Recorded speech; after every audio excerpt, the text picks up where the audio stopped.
Now Sicario 2. No Denis Villeneuve, no Emily Blunt, no problem? We'll find out. Hello, my name is Elijah Wells. Today's review is Sicario 2, Soldado. Okay, taking off, I don't know when after the original, after a terrorist attack happened in Kansas City, Missouri in a supermarket, Matt, played by Josh Brolin, after he annihilated half the universe and had to put up with Deadpool, says, okay, I'm gonna have a word with Mexicans about this. After it was alleged that the Mexican cartels were smuggling terrorists. So he meets up with Benicio del Toro playing Alejandro, and of course they kidnap a girl to increasingly ramp up tensions between kingpins of the cartel, and pretty much everything goes away from there, like being ambushed in the middle of a Mexican desert.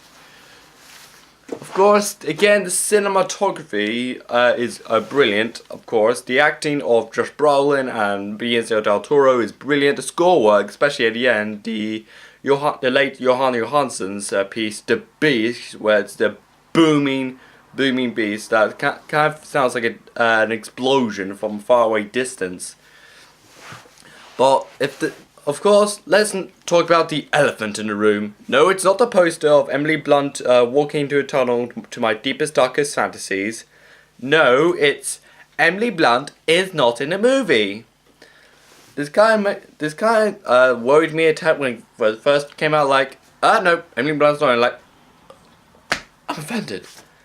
Basically, either she went to the quiet place or they didn't write her in at all. Well. The other criticism is that they didn't mention her at all. Not one bit. Come on, she's in a front cover. Mention her somewhere.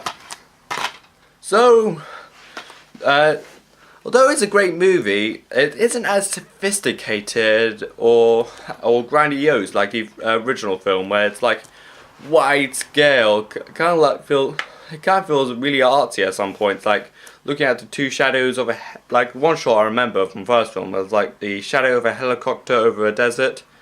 This one, I think they've kind of switched the attention a bit too much towards the action. Even though, although the tension is brilliant, like the really disturbing opening when the terrorists blew up a supermarket in Kansas City, Missouri. This one is probably going to stand out pretty much the most, where they're in the motorway and the drug cartels are pretty much only a couple cars away from them.